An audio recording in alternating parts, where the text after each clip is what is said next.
Assalamualaikum warahmatullahi wabarakatuh.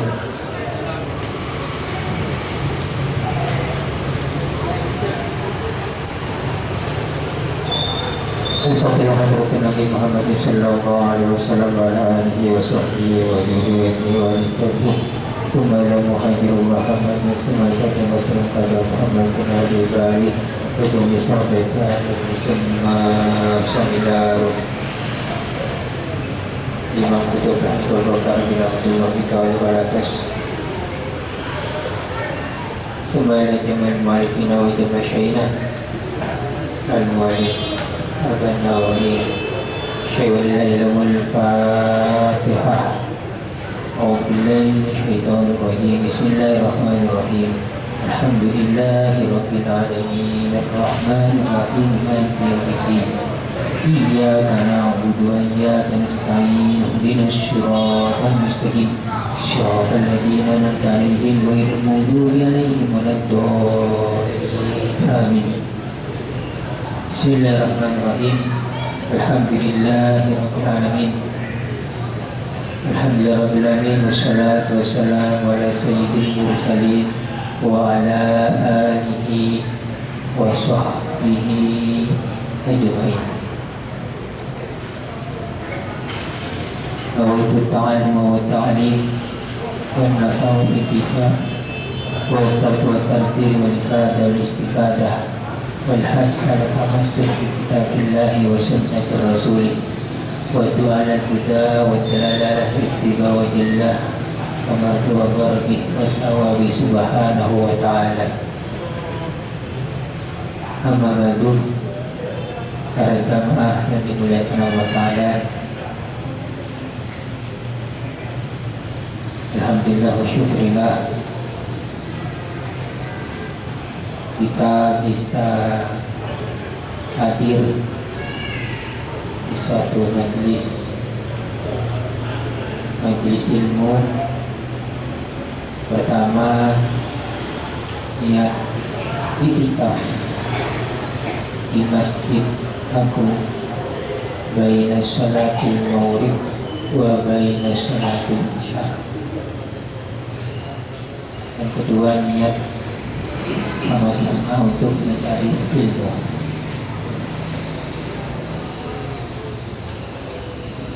Salawat dan salam tercurahkan kepada baginda Nabi besar Muhammad sallallahu alaihi wasallam.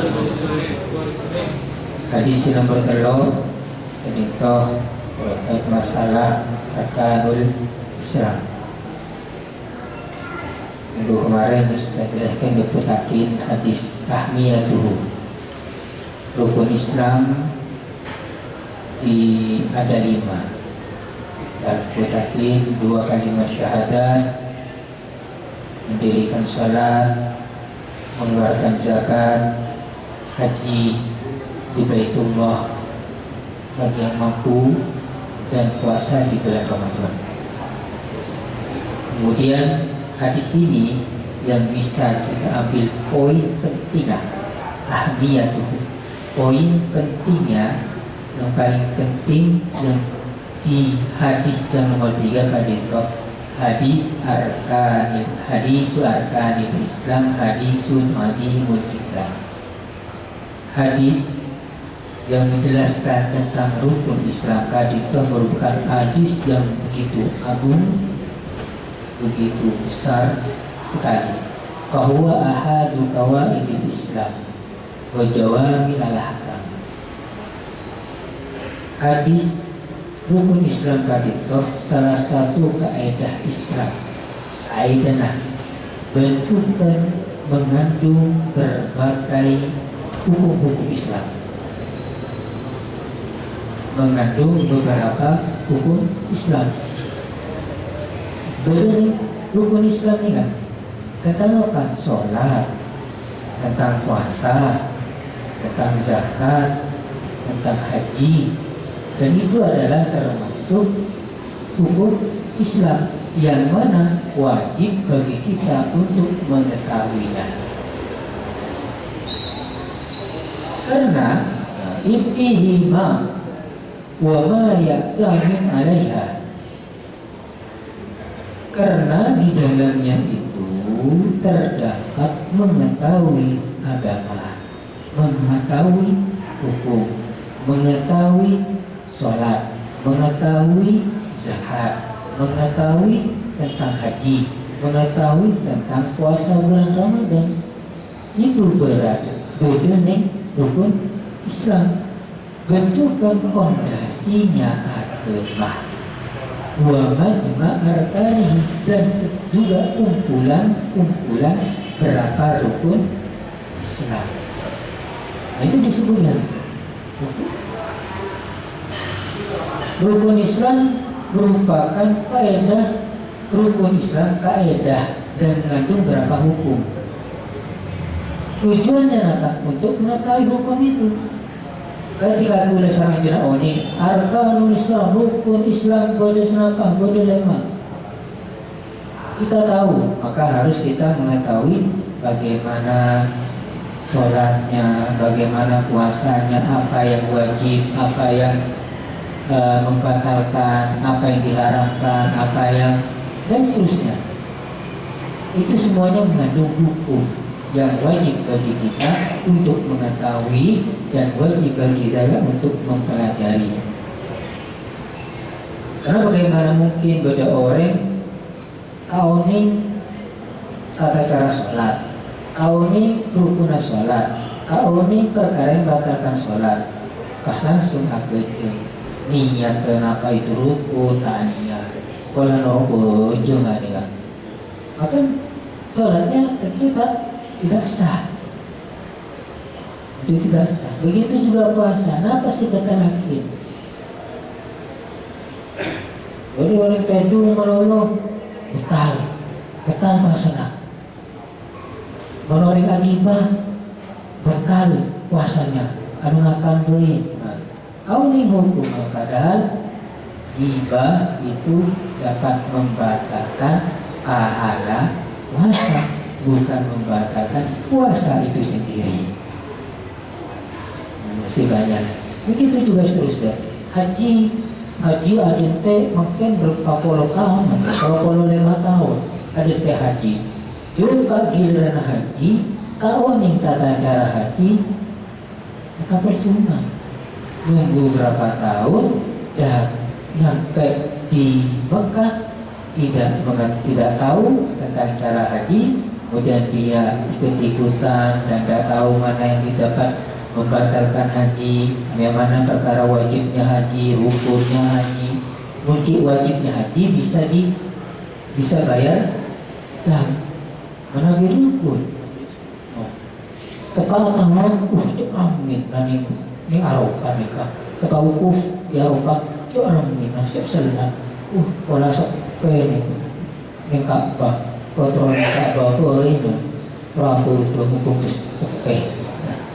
Tidak ada hukum lagi. Disangka hukum itu kena gereja main. Sebab tahu nih, itu cuma. Nah, maka pemerintah atau yang punya travel itu memiliki kewajiban untuk ada istilahnya manasik. Biasanya yang haji-haji di Indonesia itu sudah ada ketentuannya pelatihan lah. Karena butuh praktek. Wahadilakan mansusun alaihi fil Qur'anil Karim. Rukun-rukun yang ini selama kadipek sejenak sudah dinas di dalam Al-Quran. Betul.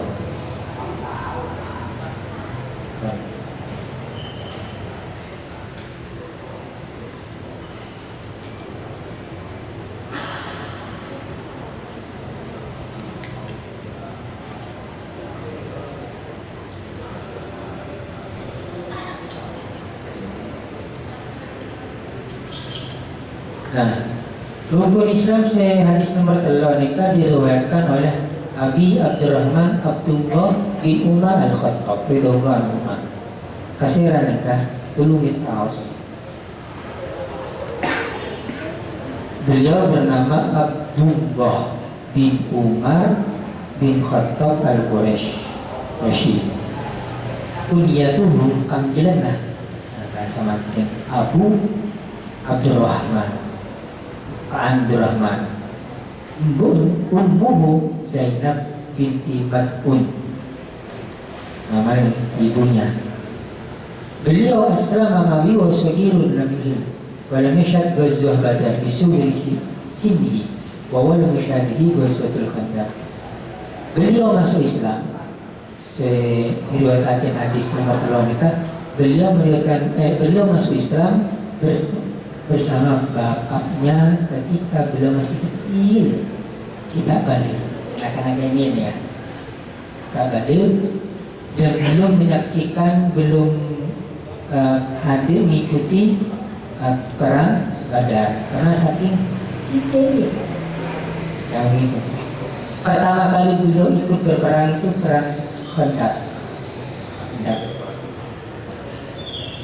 Karena min halil wara wal ilm wa kana katsiran ittiba ya Rasulullah SAW. Beliau termasuk orang yang waro, sangat waro, alim, dan beliau juga yang termasuk orang yang sering tiba norok dalam tanah Nabi Muhammad,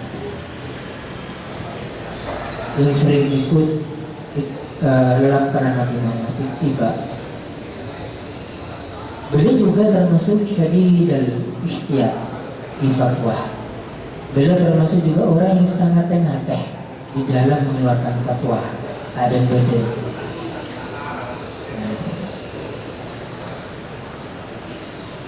Beliau meriwayatkan min sunatul mutahharah 2630 hadis. Kalau begitu min sunatul mutahharah, beliau meriwayatkan hadis itu 2630 hadis yang beliau riwayatkan dari jalur Abu Abdurrahman. Beliau wafat di Makkah sanah salah kesabain. Beliau wafat di kota Makkah pada tahun 73 Hijriah setelah kematiannya Abdullah bin Zubair, perkiraan selisih 3 bulanan. Umur beliau wafat di umur 86 tahun. Itu yang beratkan hadis itu Abu Abdurrahman. Kemudian angken adalah rukun, tadi poin penting dari rukun Islam. Sekarang fikihnya yang bisa kita ambil dari rukun Islam tadi itu hadis yang nomor 2. Fiqhul hadis. Yang pertama adalah binaul Islam. Yang pertama, fondasi Islam. Jadi rukun Islam mereka, hadis nomor 3 mereka adalah merupakan fondasi Islam. Fondasi lagi berapa? Ini bangunan. Bukan bangunan, jangan ikut fondasinya masih itu tempat rukun. Rukun, baik syahadat, sholat, puasa, zakat, haji, mufakir, mutada selalu fondasi itu masih tuntuk. Syahadat menolong, selain sholat jarang dan seterusnya. Ini mudah goyah.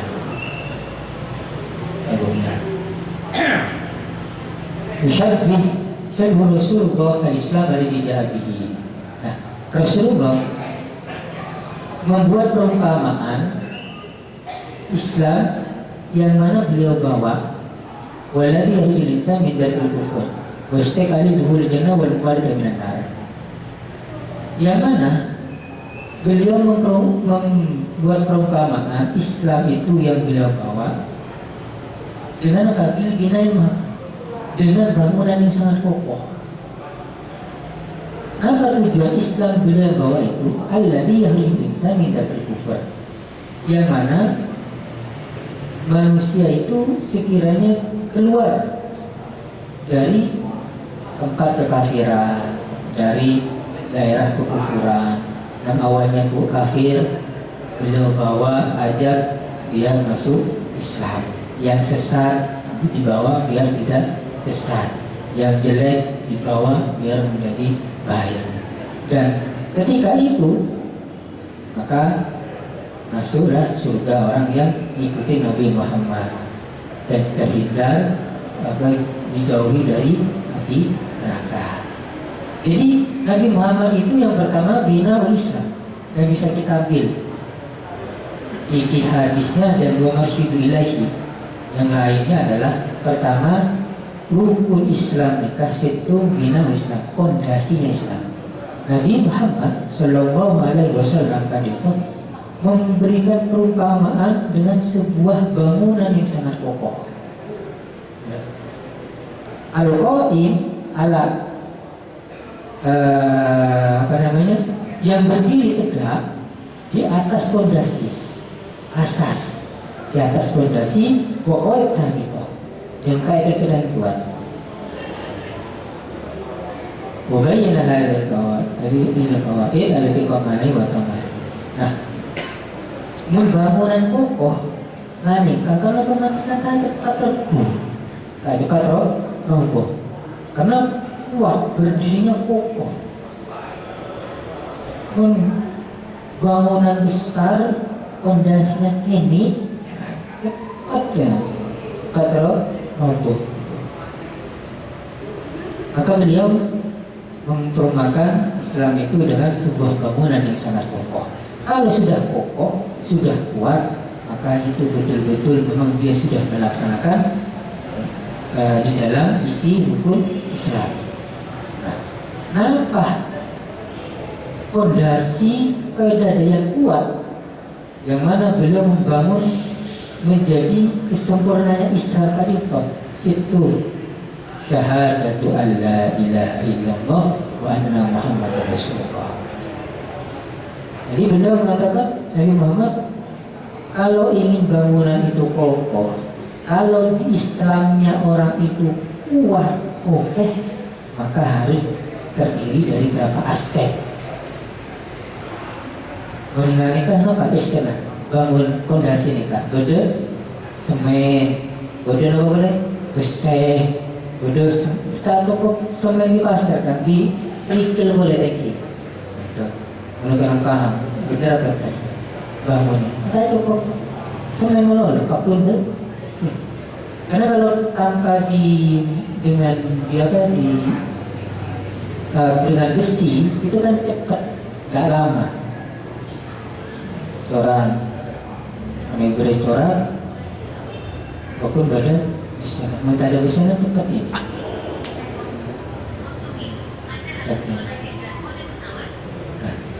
Kemudian apa kita bicara bangunan atau cara kerja apa ini?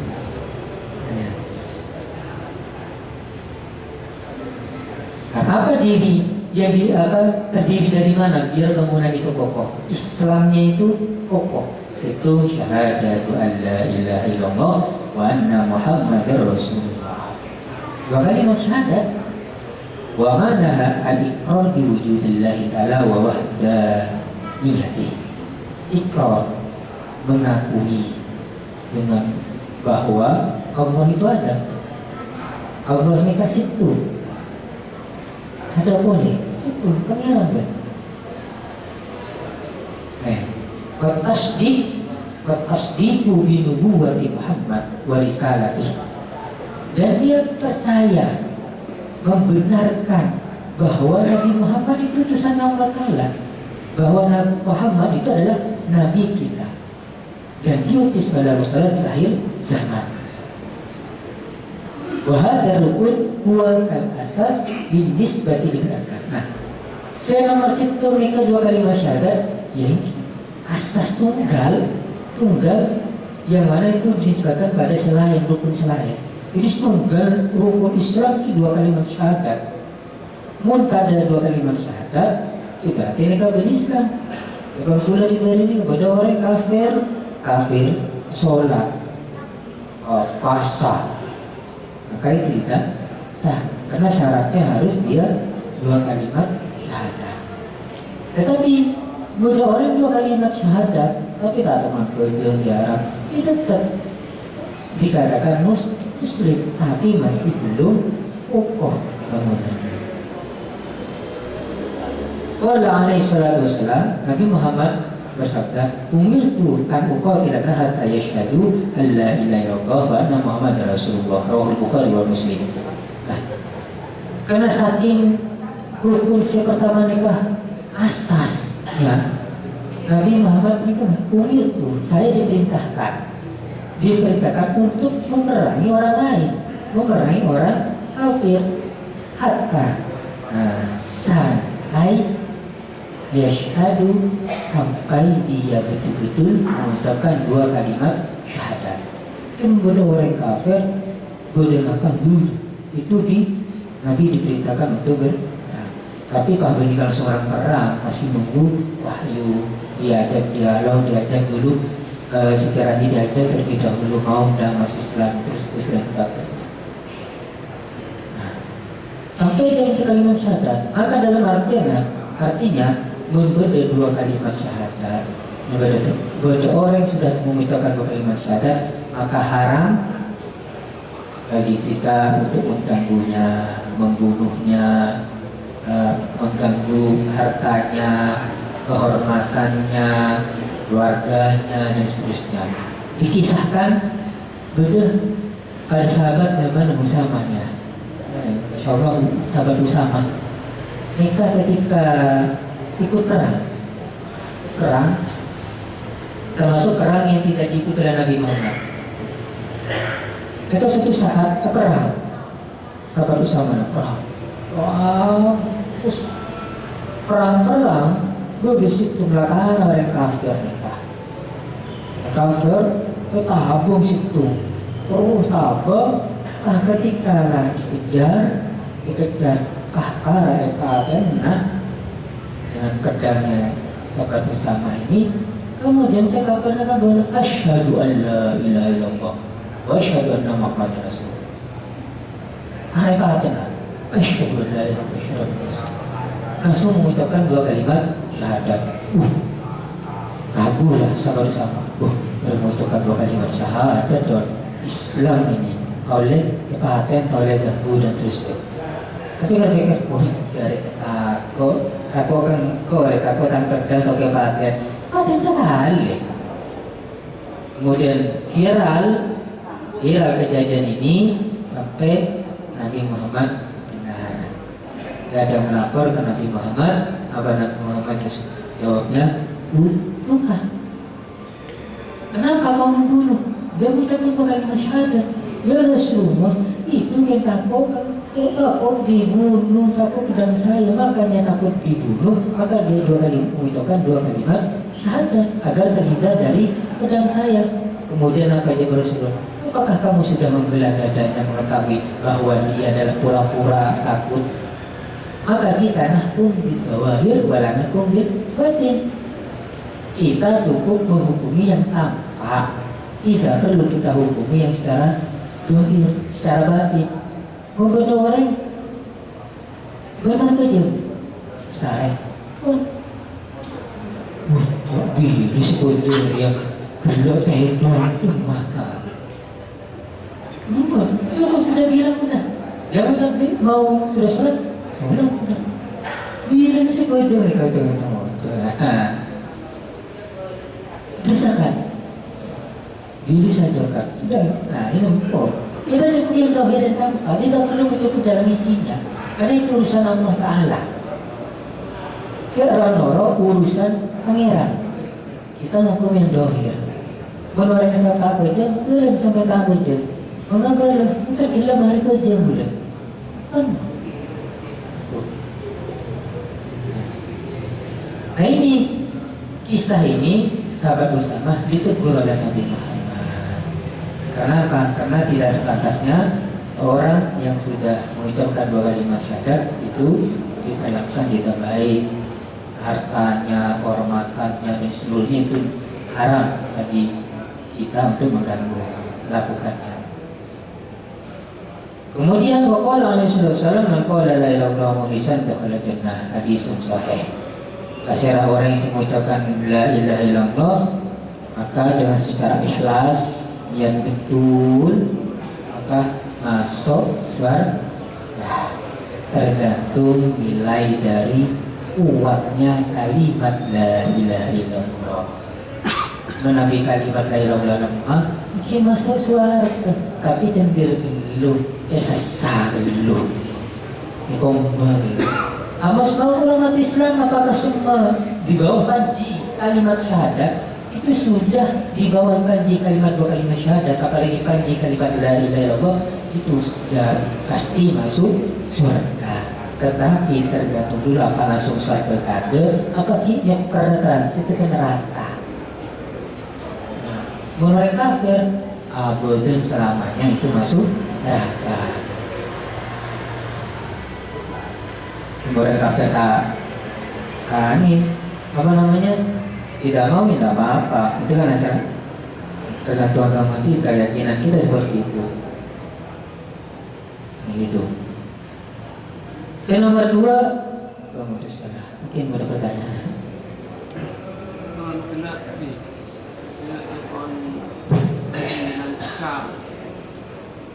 Orang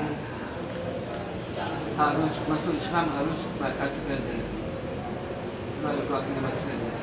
Tapi tadi orang yang sholat tidak dikatakan Islam, tapi kan di sholat ada ayat awal, ada syahadat, ayat akhir ada syahadat. Bagaimana itu?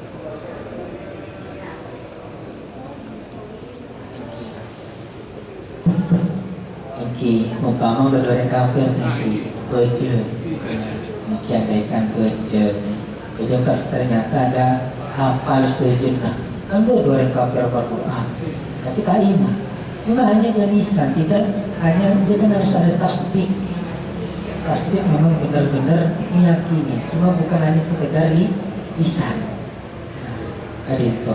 Jadi kalau memang dia niat seperti itu, tetap kita harus harus menuntun orang yang memang betul-betul untuk masuk agama Islam, bukan hanya lewat melalui ibadah sholat. Kalau betul maksudnya itu kan 2 kalimat syahadat. Kan sebelumnya nanti dengan disaksikan. Itu kalau 2 kalimat syahadat orang Islam itu juga dianjurkan untuk ada saksi, ada saksinya yang menyaksikan, yang menonton, yang melihat. Jadi harus memang betul 2 kalimat syahadat itu harus ada tasdik.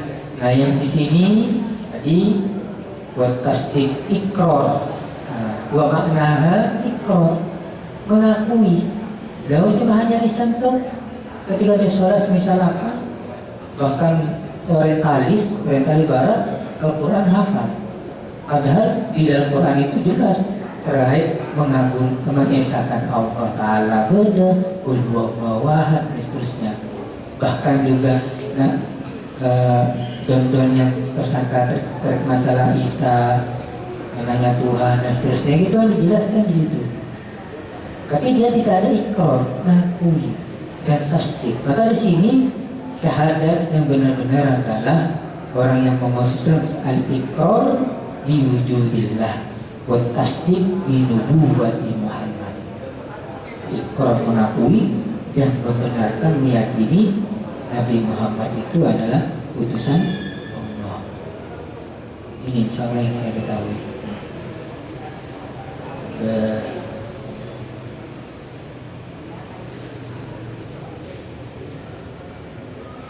Ada apa nih?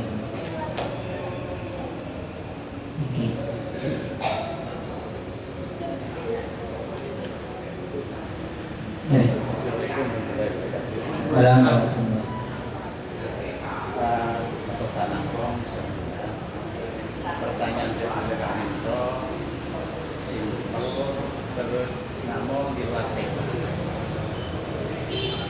Saya maksudnya sudah harus tahu pertanyaan dari kegiatan sehari-hari yang saya temui pada waktu kita sholat.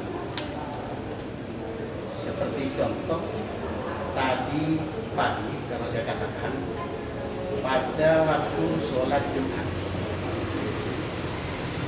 ada salah satu orang pada waktu sholat itu pakai masker. maksudnya masker itu menutupi hidung dan mulut. Terus sebagai tambahan, pakai kaos kaki itu pada umumnya perempuan. Ya, mohon maaf, kenapa saya tanyakan? Biar tidak meragukan bagi saya sendiri, Ustaz. Ya, sekalipun kami sendiri tidak pernah memakai masalah itu. Jadi supaya mumpung ada narasumber dari sampean sehingga mungkin bisa menjelaskan masalah ini. Yang kedua, pertanyaan tentang masalah, mohon maaf, pilar tema kan itu, pilar misalnya masalah balik.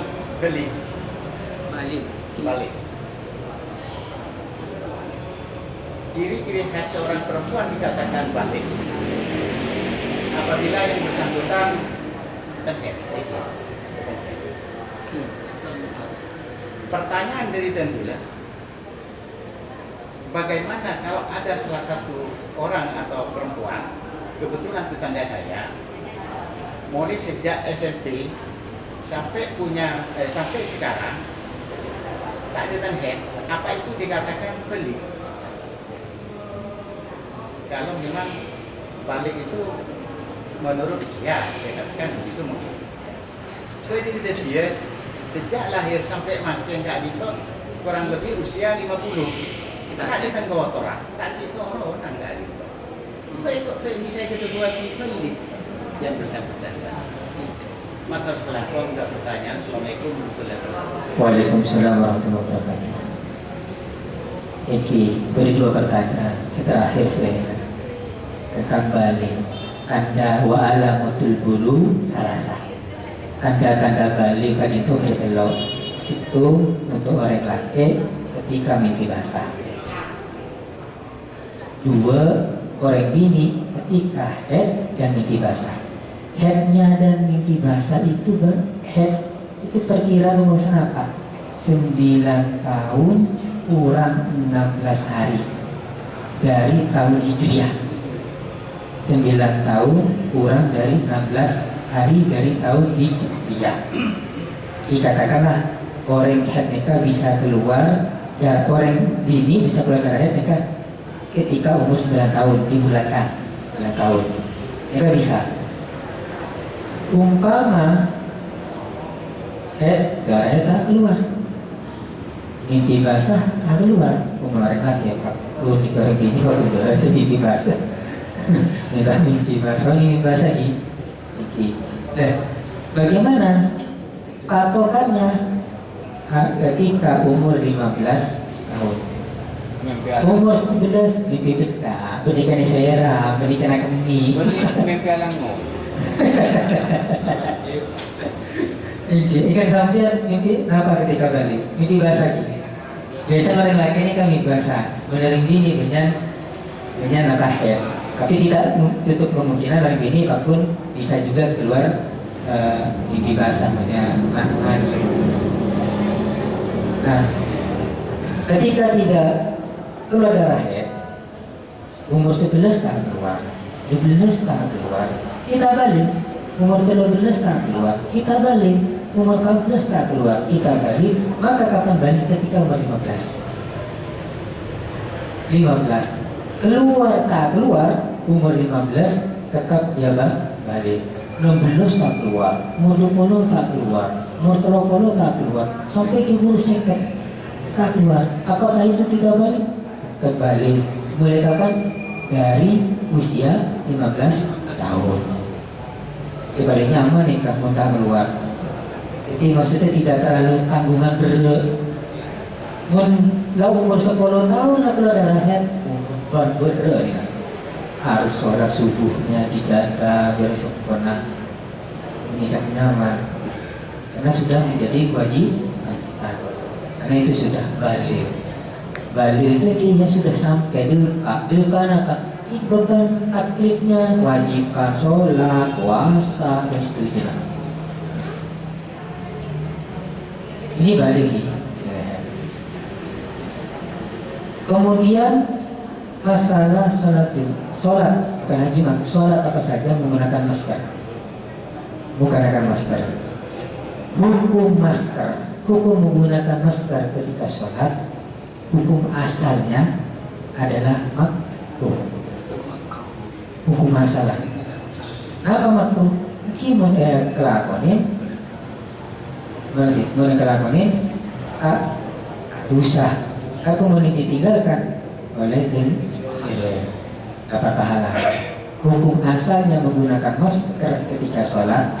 Bahasa masker ini bahasa masker ini nutup mulut, ini kan itu ini, tapi ini harus nah masker hukum asalnya adalah menggunakan tutup. Nah itu adalah makruh. Orang ini agak darah sholat makruh. Kalau kita melihat ketika sholat wanita darah boleh buka. Tapi kenapa mau Nabi Amiran kan kau masker? Amiran ini belum selesai.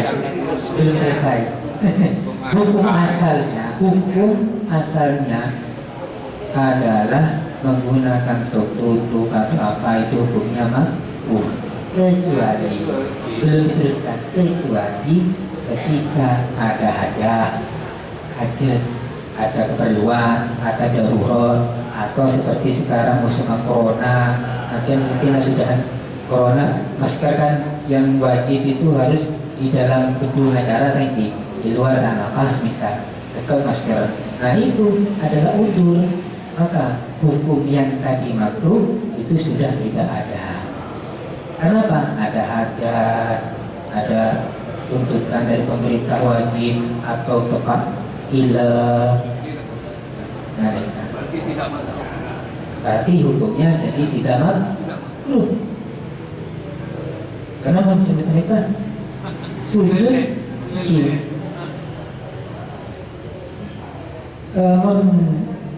menungkama yang tertutup itu di dari tutup dari yang mana itu nyambung ke badan, maksudnya masuk tidak nganekah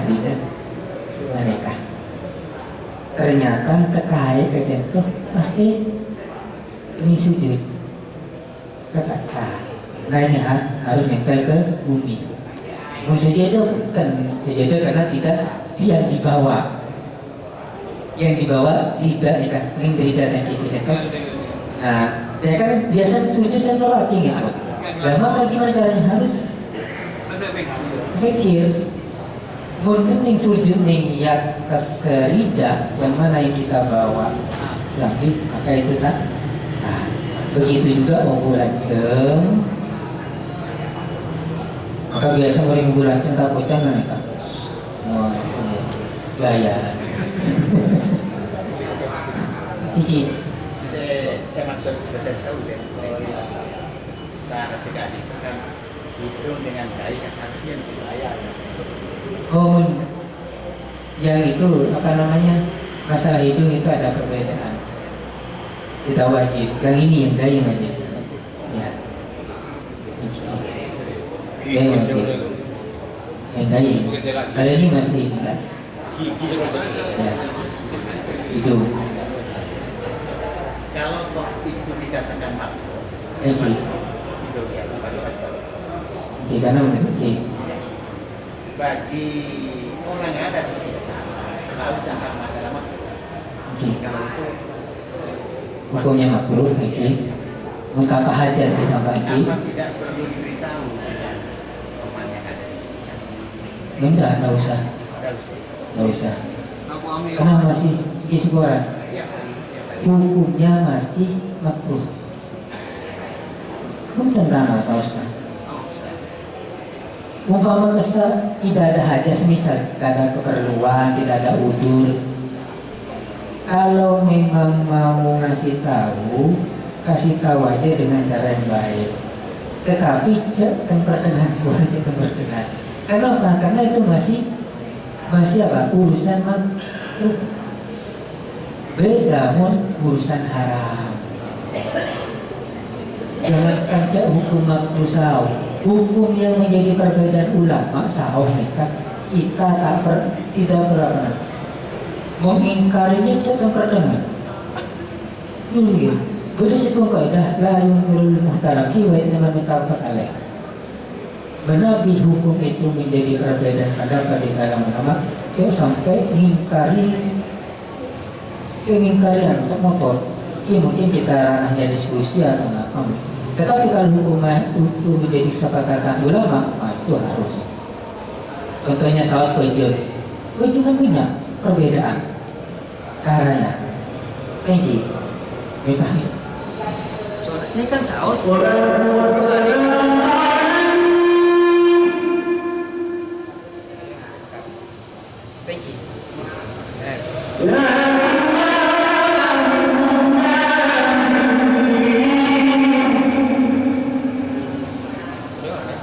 Ya kan?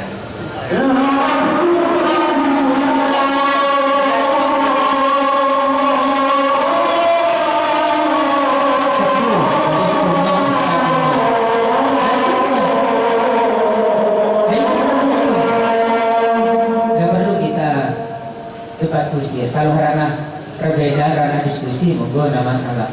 Tapi jangan sampai menyangkut sesuatu yang lain. Nah, ini ayat. Ayat.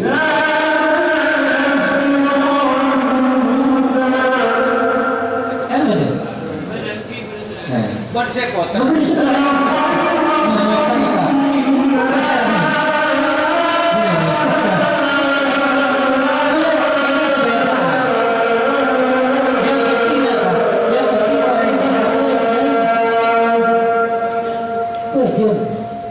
Perbedaan masalah angkat tangan, bismillah dikeraskan atau apa? Tapi kalau mau diskusi dengan adu argumentasi atau dalil